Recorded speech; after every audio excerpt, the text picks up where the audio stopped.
In order to view the internal anatomy of the sheep heart, we are going to need to use a scalpel to cut the sheep heart into two pieces. Now we are not cutting it this way along a transverse plane or this way along a sagittal plane, but instead we are going to cut the sheep heart so that we get a front and a behind portion of the sheep heart. And you may remember from body planes, we are cutting along what's known as the frontal plane. So I'll just show you again. Here's the front of the heart. Apex is left. There's those coronary arteries crossing over. I'm just going to tilt the heart up on its side. And I know this is the left side right here. We've got the auricle. And I'm going to be cutting through this cardiac muscle. One final thing. Some teachers will want you to just cut the whole heart in half. I personally prefer to keep the two sides of the heart, anterior and posterior, attached at the top and not cut the base. That way, we can still see the blood vessels from the inside of the heart and get a better idea of which blood vessel is which from the inside. So to do the frontal cut, you need to be confident. I always tell my students, you're not sawing at the heart. You want to take the scalpel, and I usually start right below the left auricle and just insert the scalpel directly in below the left auricle, about as far as it can go. Never hold a specimen in your hand like this when you are cutting. You want it to be firmly down on the tray so that if the scalpel does get loosened and there's less pressure, you don't end up slicing straight through your hand. Keeping the scalpel in the heart as deep as possible. Keep cutting straight along that frontal plane until you get to the apex. And that is why we don't put our hands underneath the heart. And you can see it's starting to open on the left-hand side. I see some chambers. And then you'll flip to the right-hand side and do the same thing. Right beneath the right auricle, insert the scalpel. So there's a nice equal side to the front and back. Straight down that frontal plane. Meet up with your cut down there. Now, when you do open the heart up, there may be some places where the muscle tissue is still attached. So you can simply take the scalpel and carefully, trying to stay along the same cut that still attached muscle tissue. Let me show you what it should look like. Okay, so once your sheep heart is cut, it should still be attached at the base, but you should be able to open it up and we can right away see some valves, some of the chambers of the heart, some of the chordae tendineae or the heart strings, and we'll go through all of those structures now. All right, now that we are looking at the internal anatomy of the sheep heart, the first thing I am going to point out are these two large cavernous spaces inside the heart. You can see one here on the right-hand side and one big, much bigger space actually, over here on the left-hand side. These large spaces are the ventricles. So we have the left ventricle and we have the right ventricle over here on this side. The atria, I will show you how to find those in a moment, but they're going to be a lot harder to see than the ventricles are. If you look at the walls of the ventricle internally, it is interesting to see. Look at how muscular the left ventricle is. And remember, that's because it has the hardest job. It has to pump blood through all 60,000 miles of blood vessels that you have. It has to pump blood to the whole body. Whereas the right ventricle has the job of only pumping blood to the lungs. So that's why the cardiac muscle wall is much thinner than the cardiac muscle wall of the left ventricle. Now, separating the two ventricles is a wall, and on the outside of the heart, there was this line that is known as the interventricular sulcus. On the inside, sometimes students get these confused, there's a actual wall of muscle, and this is the interventricular septum, which literally means wall between the ventricles. This is a very muscular wall, and a lot of the conduction system of the heart actually comes down through the middle of this wall, in addition to the cardiac muscle. And so this cardiac muscle just helps the right ventricle and the left ventricle to contract and to pump blood. Now the atria are much easier to find by just feeling them. So the atria are always above the ventricles. So what I'm going to carefully do, without damaging any of these heartstrings here, which we'll talk about in a little bit, I'm going to try and put my finger up at the top of the ventricle, and I can feel, once my finger is a little bit further in there, that I'm now in another cavity of the heart. I'm not coming out of the heart yet. I'm in a different space. So that's our left atrium over here. The right atrium is a little bit harder to get into, but if I put my finger right in the top of the right ventricle, my finger is no longer in the right ventricle. It's now up in the right atrium.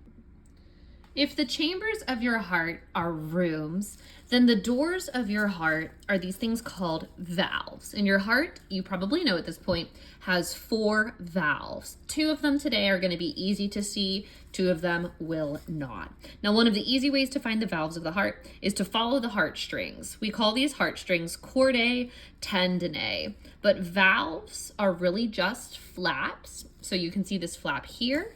And on this side, you can see the other side of this flap. There are 2 flaps. That gives us a big hint as to which valve we're looking at.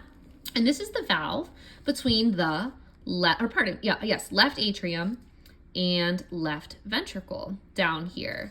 It has 2 flaps because this is the bicuspid valve. And ultimately what this valve does is it just prevents any blood from going backwards from the ventricle to the atria. Blood should always flow from the atria to the ventricle. So we have bicuspid valve on the left-hand side. On the right-hand side, and I always think this one's easy to remember because there's an R in the name for right-hand side, I see some of these flaps in here, and I see the chordae tendineae, or the heartstrings, attached to them. Now, I can't necessarily count from my vantage point 3 flaps, but I can promise you there are 3 flaps to this valve that's between the right atrium and the right ventricle. And that's because this valve is the tricuspid valve, which prevents blood from flowing backwards from the right ventricle into the right atrium.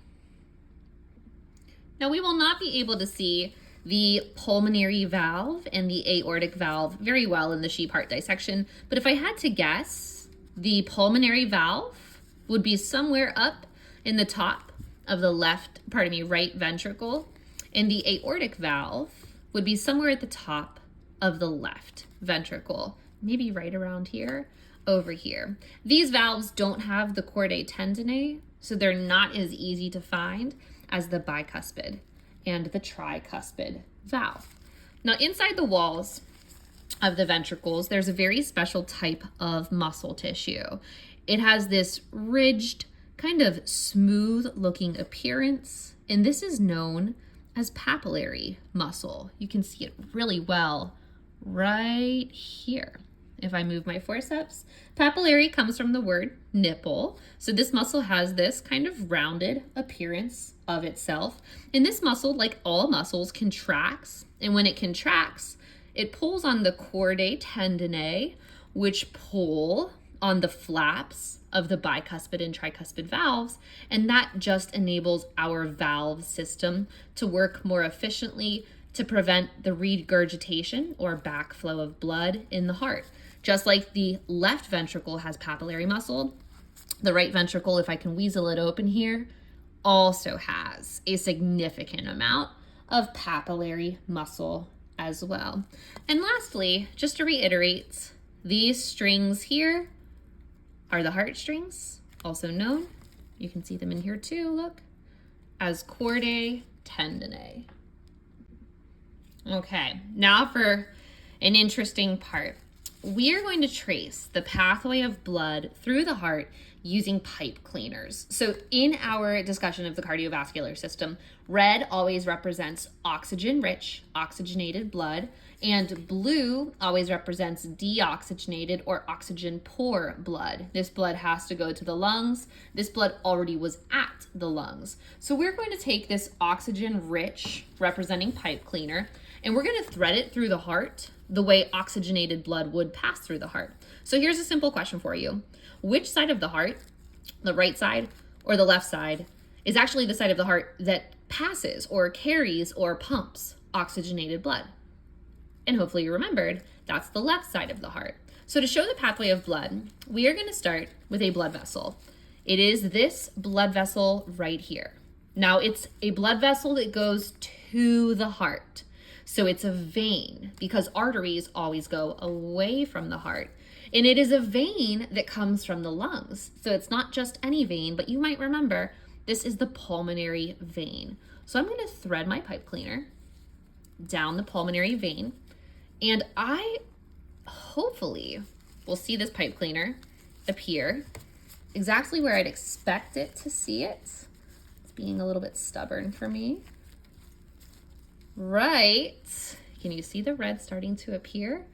In the left atrium, because the left atrium receives oxygen-rich blood from the lungs through the pulmonary veins. Now remember, the left atrium doesn't hold on to that blood for long. It contracts and the bicuspid valve opens. So right now the pipe cleaner's in the bicuspid valve.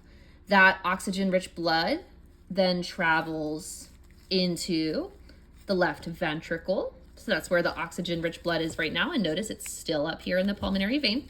The left ventricle, with its massive muscular meaty walls, it contracts and it pumps blood out the aortic valve, which I'm kind of going blind here. We really can't see, but hopefully we can find our way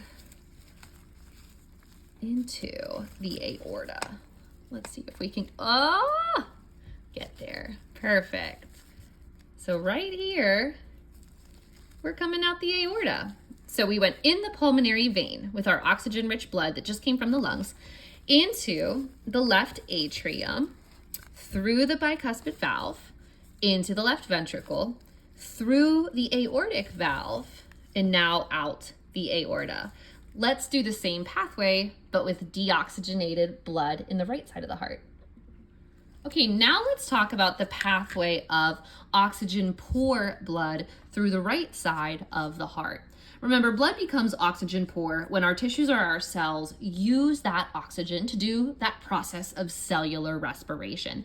And it sounds so tricky, but remember, cellular respiration is how our cells create ATP. And ATP is energy. ATP is energy, it's fuel for our cells. So when this blood leaves our cells, it's this deoxygenated dark red color, which is why we use blue. It comes back to the heart through a variety of different veins, because remember, veins always go to the heart, arteries always go away. Now, all these veins come together to form two primary large veins. If the deoxygenated blood is coming from the head or the arms, anywhere in the upper body, the neck, that deoxygenated blood comes through the superior vena cava, which you can see right here.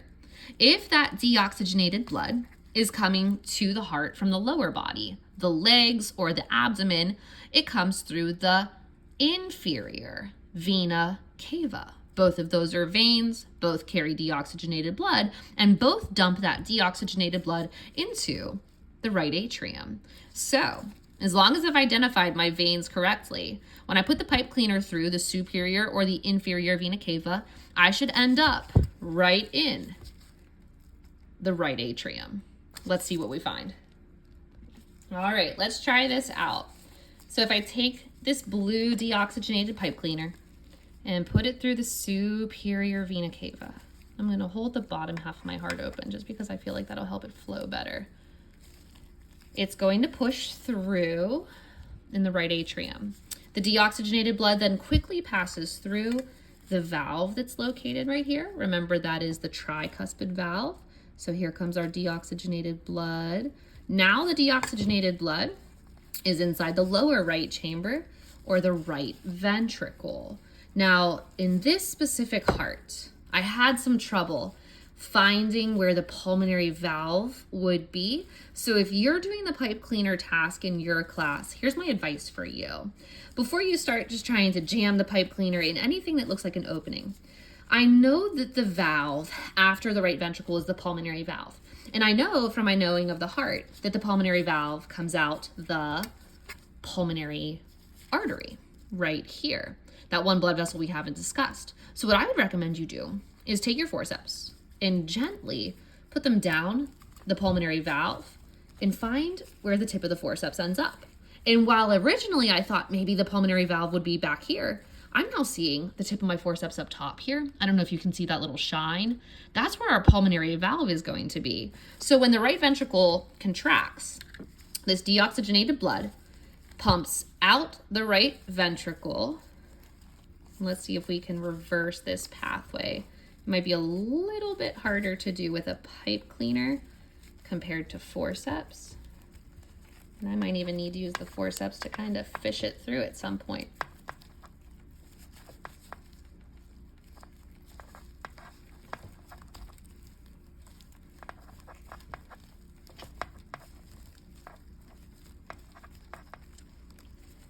There we are. And I'd recommend you use your fingers and your hands here just because they're going to give you more guidance and more of a sense of where you are than you would just get with forceps. And hopefully this feels like I should be able to just take the forceps now and maybe grab the pipe cleaner. Maybe.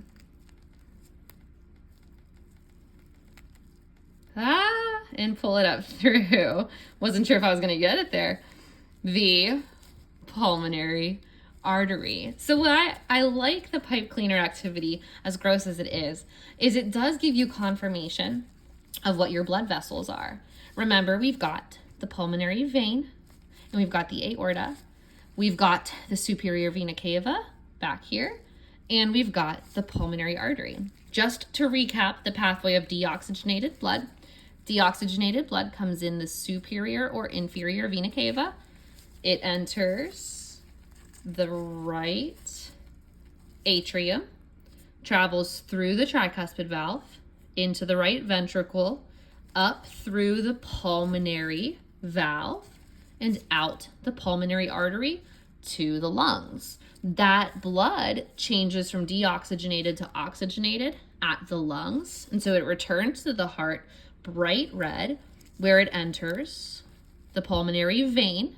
The pulmonary vein passes that oxygen-rich blood to the left atrium.